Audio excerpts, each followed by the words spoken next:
What did I miss? Go on. Does someone want to show me a phone and pictures and photos, Idris? Okay, all right. Well, we'll save it for after. Or if you want to come up and, answer some questions. Okay. So we'll get started and then we'll go back to that later. So good afternoon. Happy Thursday. So just a few items at the top and then I'll be happy to take your questions. So sadly, as many of you know, a United States Air Force CV-22B Osprey from Yokota Air Base, Japan, assigned to the 353rd Special Operations Wing, was involved in an aircraft mishap Tuesday Eastern, while performing a routine training mission off the shore of Yakushima Island, Japan. Emergency personnel remain on scene conducting search and rescue operations. The cause of this incident is currently under investigation. Our thoughts are with the unit and their families, and we'd like to thank the government of Japan and the Japanese Coast Guard for all their assistance. As a reminder, Secretary Austin will travel this week to California, December 1st and 2nd. On Friday, he will host the Australian Deputy Prime Minister and Minister of Defence, Richard Marles, and the UK's Secretary of State for Defence, Grant Shapps, at Moffett Field to discuss the Australia-UK-US Security Partnership, or as you all know it, AUKUS. And this is on the campus of the DoD's Defense Innovation Unit. And then, later that day, he will travel to Simi Valley to deliver a keynote address on Saturday at the 2023 Reagan National Defense Forum. And shifting to the Middle East, the United States remains encouraged by the humanitarian pauses that we're seeing in Gaza, and we remain in close contact with our Israeli partners. As you know, on Tuesday, the U.S. airlifted 54,000 pounds of humanitarian assistance, which included medical supplies, warm clothing, food and nutrition assistance to the people of Gaza. We expect more aircraft carrying humanitarian assistance to come in the coming days. And lastly, tomorrow, approximately 180 U.S. Army soldiers from the 5th Corps 2nd Cavalry Regiment will join Exercise Brave Partner in North Macedonia, concluding on December 10th. This U.S. Army and Africa-led exercise tests the regiment readiness on short notice, enhancing interoperability, and strengthening our NATO alliance. The exercise also demonstrates our commitment to the Western Balkans' aspirations for European integration, emphasizing that no nation can face today's challenges alone. And with that, I'd be happy to take your questions. Lita. Yeah. Thanks, Sabrina. Japan has suspended its Osprey flights and has asked that the U.S. also suspend some Osprey flights. Is there any move or any decision yet by the department to suspend, pause, or otherwise even slow down in that area flights of the Osprey until after recovery operations are finished? And has the department received an official request from Japan to do some sort of stand down? So I'm not tracking an official request received here at the department. I've seen some of the comments that you just referenced. Right now, the Ospreys are still operating in Japan, but at the time, right now, our focus in terms of what just happened earlier this week remains on search and rescue efforts. So that's the priority, of course, and we're of course eternally grateful for the government of Japan and their Coast Guard for helping in our search and recovery efforts. So is there no concern within the department that there are possibly problems within the Osprey that should be looked at before others continue to fly? Well, I would say as a department, and of course the Secretary values, there's a true commitment to safety when it comes to any of our airmen operating any aircraft.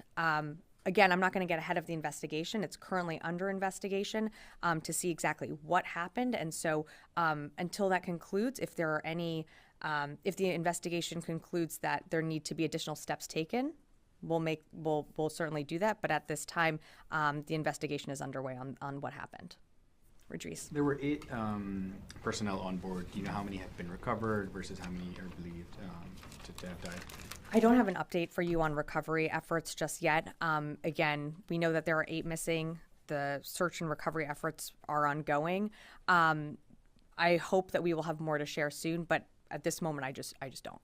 Do you have any updates on the 5 Somali attackers who were on the Carney over the weekend? And have you been able to find any link between the Somalis and the Yemeni Houthis? Do you mean the Mason? Sorry, the Mason. That's okay.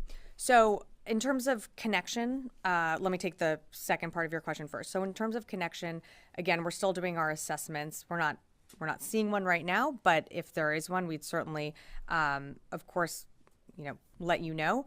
But at this time, these 5 armed individuals that the Mason was able to interdict as they were trying to flee from the Central Park remain in U.S. custody.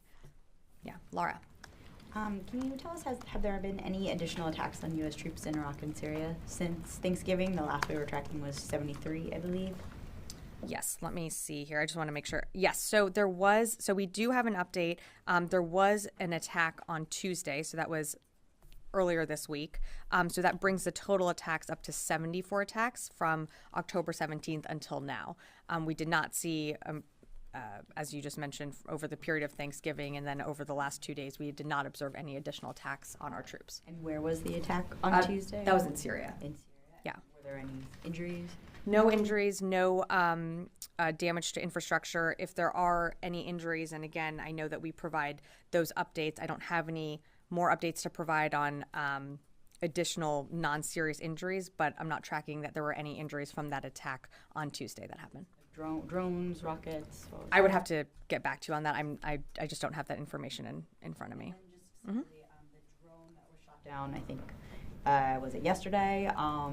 What type of drone was it? I think it was an Iranian drone. Can you say what type of drone? It was an Iranian manufactured drone. I believe that also there's more information that I think CENTCOM did put out on the drone, but it was a drone that we know was headed in the general direction of the Carney and was engaged, and because the commander of the ship obviously felt that it was a threat, and so they did take it down. But I think there's more information available online in terms of the type of drone that it was. Constantine. Thanks. On that topic, can you say what the Carney used to down the drone, missiles or guns? I would refer you to CENTCOM for more information. I just don't have that. And one other question. Can you say whether the Mason fired any weapons as part of its engagement with the ballistic missile that was headed its way? On the, I'm sorry, are you talking about the event when from Wednesday or Tuesday? No, I'm not aware that the Mason did fire any weapons in regards to the ballistic missile. Again, that ballistic missile we know landed far away from the ship. I believe it was at least 10 nautical miles away. So I don't believe there was any need to use any weapons. Yeah, Rio. Thank you. Following up on the Osprey mishap in Japan, so are you saying the Japanese government should not be worried about the safety of other Osprey aircraft deployed to Japan? Well, I'm not going to speak for the Japanese government, but what I can tell you as the U.S. government and this department, of course, safety is our number one priority, and of course we're concerned when there's any mishap, which is why we have launched an investigation into what exactly happened to try and figure out more of the facts here. In the immediate, our focus is on search and recovery or search and rescue efforts for our 8 missing airmen. But in terms of the comfort of the Japanese government, I would refer you to them to speak to that. Just to be clear. Sure. Just to be clear. So will the U.S. military continue to operate the Osprey as you did before this crash happened? Again, as of right now, we are still continuing to operate the Osprey aircraft. We have a commitment to safety. There is an investigation that is currently determining and looking into what exactly happened with this aircraft and the mishap. Should that investigation yield in results that require the department to change anything about the Osprey or to take additional steps, we will certainly do that. But at this time, I'm not going to get ahead of that investigation and its process. Yeah, Fadi. Thank you, Sabrina. Just have one clarification about this extra attack in Syria. Sure. Did it happen this Tuesday or Tuesday last week? There was an attack this past Tuesday. Oh, okay. Yes. And then on the incident with the drone yesterday with the Carney, the statement from CENTCOM mentioned one of the ships that the Carney was escorting was carrying equipment, military equipment to the region. My understanding that this is not a government ship, but are you able to say whether that shipment was going to Israel or somewhere else, and maybe try to understand what actually happened in that incident? Sure. All I know that is it's not a military ship; it's a commercial vessel. In terms of where it was going, I don't have more information for you on that. I would direct you to the CENTCOM team to answer more of those questions. But yes, the Carney was escorting that ship as a matter of safety and to ensure, international passageways obviously remain open. But in terms of where that ship was bound for, the Central Park, I think that. Oh, I'm sorry. I'm getting my own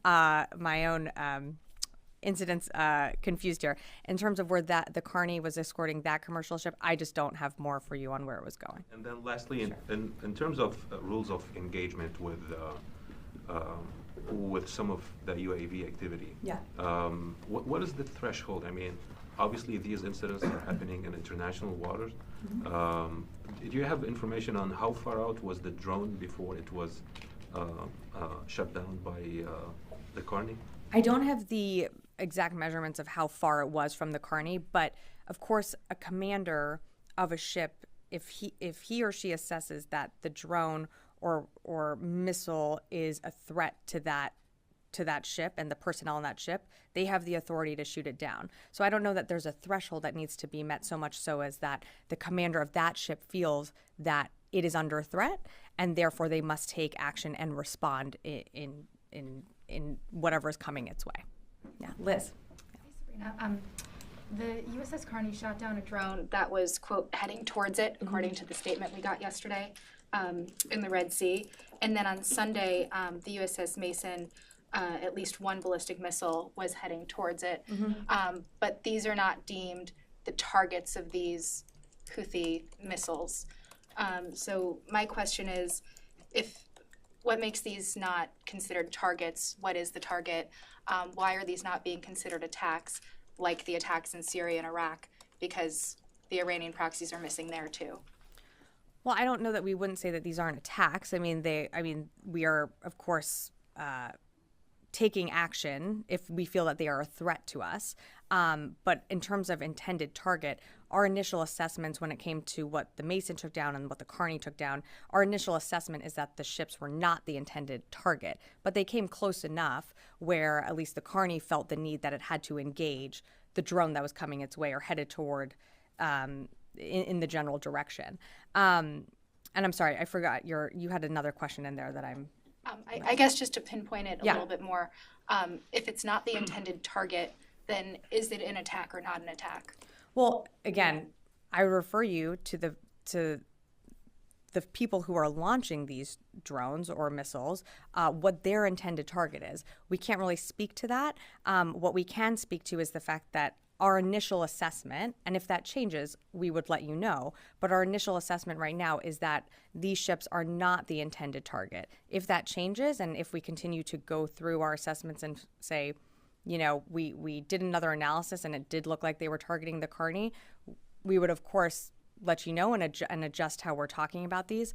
But again, it is up to the commanders of these ships, if they feel that they are under attack or they feel like their personnel are threatened, to be able to respond and take action. And a completely separate topic. So President Biden met with Chinese President Xi earlier this month in San Francisco, and they said that military-to-military communication would continue or would restart. Has Secretary Austin or anyone in the U.S. military been in contact with their Chinese counterparts since that meeting? I don't have anything to read out today. We certainly welcome the conversation, and that was something that you saw the president announce in San Francisco, that mill-to-mill communications would start back up again. But again, until the PRC appoints the secretary's counterpart, the secretary doesn't have someone to necessarily engage with just yet. But of course, we welcome mill-to-mill communications at the very high levels from the secretary to our lower levels and of course, in the Indo-Pacific as well. I'm going to go to Allie. General Van Herk opened an investigation into alcohol consumption at NORAD Northcom. Is Secretary Austin aware of that investigation, and is the Pentagon confident that drinking in the workplace has not impacted national security? Yeah, the secretary is aware of the investigation, and I think it shows just how seriously the commander is taking this by immediately launching one. And of course, we are aware of the reports of allegations of alcohol being in the workplace. Again, NORAD, NORTHCOM, they continue their mission uninterrupted. I'm not going to get ahead of the investigation as it's ongoing now, but we're certainly tracking it here. What is the DoD policy on alcohol consumption on duty? I would have to get back to you, but I think you would probably guess that we're not supportive of alcohol consumption on duty while performing certain tasks. But, I'd have to get back to you on the exact policy. Yeah, Tom. Two quick follow-ups, please. You said earlier that you all are not tracking an official request from the Japanese government regarding Osprey. If such a request, does that come to the Department of Defense, or does that come through State Department, such a request? Do you know? I don't know. I think it could come through varying levels, though. Yeah. And my second follow-up, thank you on that. My second follow-up is regarding the drill in North Macedonia. Is this the first time U.S. troops will be participating in a NATO exercise in North Macedonia? Certainly not first time U.S. troops are participating in a NATO exercise. In North Macedonia, I don't know. I can take that question. Thank you. Okay, great. I'm going to go to the phones, and then we'll come back into the room. Howard Altman. Thanks. Is the Pentagon tracking an attack on a Houthi base in Yemen? And if so, do you know who might be behind it? I've seen the reports of an attack within Yemen. I can tell you that it was not a U.S. military that conducted that. Do you know who might have been behind that? Jeff Schogel, Task and Purpose. Thank you. Can the Defense Department confirm that one of the crew members from the Osprey that crashed has been recovered and pronounced dead? And are efforts right now still search and rescue, or have they transitioned to recovery? Thanks, Jeff, for the question. So I've seen the reports. I can't confirm what's being reported about a death. What I can tell you is this is still a search and rescue mission for the 8 that were on board that aircraft. When we have more to share, we certainly will do. But again, this is still a search and rescue mission. And last question from the phones, Heather, USNI. Thank you so much. So this is the first time that CENTCOM has actually said that, or CENTCOM or the DoD has said that the drones are Iranian made. And I was just wondering what that tells the DoD about what the Houthis have in terms of drones and weapons that we've been seeing launched at near the U.S. ships. Thanks, Heather, for the question. So again, when it comes to drones or other equipment, I mean, we have been very clear from the beginning that Iran equips, funds, supports, trains various IRGC militia groups, has supported the Houthis, has supported Hezbollah. So I think what you saw is us directly calling that out in a statement yesterday. We have not shied away from doing that. We've certainly done that again when we have taken our own self-defensive strikes within Syria and Iraq. We have said that we know that these are Iranian-used, IRGC-used facilities that fund and support many of these militia groups. So that was just us doing that again. All right, I'm going to come back in the room. Yes. Thanks, madam. 2 questions, quick. One on India, another one on Middle East. As far as the U.S.-India relations are concerned, military to military, now in the midst of 2 wars, Russia and Ukraine, and also, of course, Israel and Hamas. Mm-hmm. Anybody, or secretary or anybody in touch with the Indian defense minister or anybody in connection of these 2 wars? As you know, the secretary was just in the region. It feels like 3 months ago, but it was literally just, I think, 3 weeks ago. The secretary was in India engaging with his counterparts. Of course, world events came up, and we put out detailed readouts of those meetings. So he is, of course, regularly engaged with his Indian counterparts as recently as, last month. And second, madam, as far as Israel's war against Hamas, Hamas has been designated as the international terrorist organization, but they have a political office in Doha, and so did maybe even still today Taliban's. So if anybody is talking to the Qataris or Doha people that why they still have the political office there and they are running this terrorist organization against innocent people around the globe, including India or US or Israel, among others. And Qatar, they are friends of our friends, US friends, India friends, Israeli friends, among others. So, and they, the actors in this area still have not condemned these terrorist organizations. I think the actors in the region have certainly condemned the actions that Hamas took on October 7th. And what you're seeing with Qatar is engagement and them working and with the Egyptian government, as well as, of course, with this administration, to free hostages and to continue this enduring humanitarian pause that is happening right now. I don't have anything further to say about where they're located. But I think we've been very definitive on the grotesque and disgusting actions that were taken on October 7th. And I'll just leave it at that. Yeah. Hi, Sabrina. Thank you, Dennis. 972 magazine this morning reported that the IDF has been hitting what it describes as, quote, power targets in Gaza. That includes high-rise complexes, civilian homes, in some cases without prior warning, in order to, quote, according to their sources, lead civilians to put pressure on Hamas not to co-locate with non-combatants, excuse me. Is the department aware that the IDF has been using this tactic, and has this issue come up in conversations between department officials and their counterparts in Israel? I'm not aware of this report that you mentioned or where it's being reported in the magazine. I think we've been very clear in all of our engagements that the secretary's had on a near daily basis with Minister Gallant. He just had another call yesterday with Minister Gallant that IDF operations, that they are precise, that they're targeting Hamas. But let's be very clear, and just to go off the last question, Hamas is a terrorist organization that embeds deeply within civilian infrastructure and uses civilians as a way of shielding their operations. So they are making it incredibly difficult for the IDF, of course, to conduct their own operations. But in all of the secretary's calls and engagements with the Israelis, we continue to, of course, emphasize that innocent lives, that they are taking into consideration with any military operation, civilian lives and innocent lives. It seems from the reporting that one of the examples that's given in the article is that IDF officials are instructed to find a building, say a high-rise that has civilian inhabitants, and if they find half a single floor of the building occupied by Hamas offices, then it's a target, wipe it out. Is that something the department condones? Again, I have not seen this report that you're referencing. I'm not aware of this. I think what I just said, and I'm happy to reiterate it, but we have been very clear when it comes to engagement and the need to protect innocent civilian lives. But again, finding and targeting any member of a terror network is going to be any challenge for any military, especially when that network is operating in an urban environment like in Gaza. So we're continuing our engagements with the Israeli government.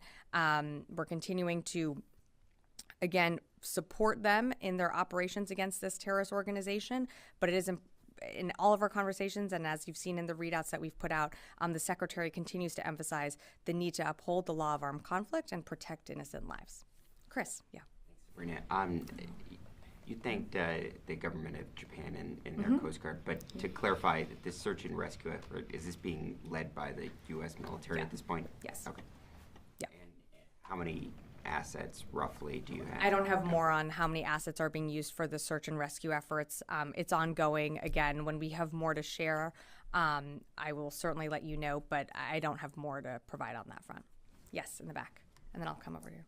Yeah, thank you. Just a quick question. So the House is voting today to freeze the $6 billion in funds that the U.S. released for Iran earlier this year. Can you respond to what lawmakers are saying? Do you think the unfrozen money has emboldened Iran and its proxy groups in the Middle East, especially considering all the clashes that we've seen? I would say that's really a question for Treasury and the State Department, but to my knowledge, Iran hasn't been able to access those funds. They're still remained frozen they still remain intact and they have not been able to be tapped into. Again, I'm not going to just comment on pending legislation, and that's really something that I think Treasury would be better to answer. Yeah, and then I'll come, and then last one over to you. Japanese Defense Minister Kihara has publicly stated that he has requested the U.S. military to halt operations of Ospreys in Japan. While there hasn't been any official requests, I was wondering, has that concern been communicated directly to this building through other informal channels? Yeah, again, I think I answered this, but appreciate the question. Haven't received a formal request that I'm aware of. Again, we are taking what happened, the mishap of one of our aircraft, extremely seriously. Our focus right now is on search and rescue of the 8 that are missing. There is an investigation. I'm not going to get ahead of that investigation, but when those results, are concluded, if there's any action or additional action that needs to be taken, we will certainly let you know. But at this time, our efforts are on, of course, thinking of these families who are missing their 8 loved ones right now. Yeah, and last question over here. Thank you, Sabrina. There are reports claiming that the White House has requested the removal of restrictions on all categories of weapons and ammunition. Israel is allowed to access from U.S. weapons stockpiles stored in Israel itself. So do you confirm that things, and if so, how that will affect providing weapons to Ukraine? So I'm not exactly sure on the report or what you're referencing, but I think we've been very clear from this podium and again throughout this administration that we are providing Israel with what it needs in its fight against a terrorist organization like Hamas. We've provided the contours of what we are providing, which is ammunition, precision-guided munitions, and air defenses. These are the requirements that the IDF needs when it comes to engaging in its fight with Hamas in Gaza. In terms of Ukraine, different area of responsibility, different war, very different landscapes too. We continue to provide Ukraine with what we can on what's remaining from the Presidential Drawdown Authority that we have. We are running low, as you know. That's why we requested a supplemental package that we submitted to the Hill that has still not been passed. But the authorities that we're using to provide Ukraine with the weapons and capabilities and systems it needs are coming from presidential drawdown authorities. What Israel and what we're providing to Israel is coming mainly through FMS and FMF. So Israel is purchasing equipment. So again, we're going to continue to provide both countries with what it needs in each of their areas of them fighting for their sovereign territory against an aggressive neighbor. And we've had that long-term commitment to them from the very beginning. I mean, you've seen the president, you've seen the secretary committed to Ukraine for as long as it takes. What also feels like 3 months ago, but just last week he was in Kyiv reassuring the Ukrainians that the U.S. is with them for the long haul. And so I'll just, I guess, leave it on this note that we are would hope that Congress over these next few weeks not only pass a full-time appropriations, but also passes our supplemental, because we need to keep providing Ukraine with what it needs on the battlefield. We need to keep supporting Israel. And of course, we are always looking to the Indo-Pacific to shore up what we need there. Okay, great, and I'll leave it at that. Can you clarify one Sure. thing Are you saying that you saw the reports of an attack in Sana'a, or are you confirming an attack happened but the U.S. was not involved in it? I've seen the reports out there. I can't confirm that the attack happened. All I can tell you is that the U.S. military did not initiate any attack.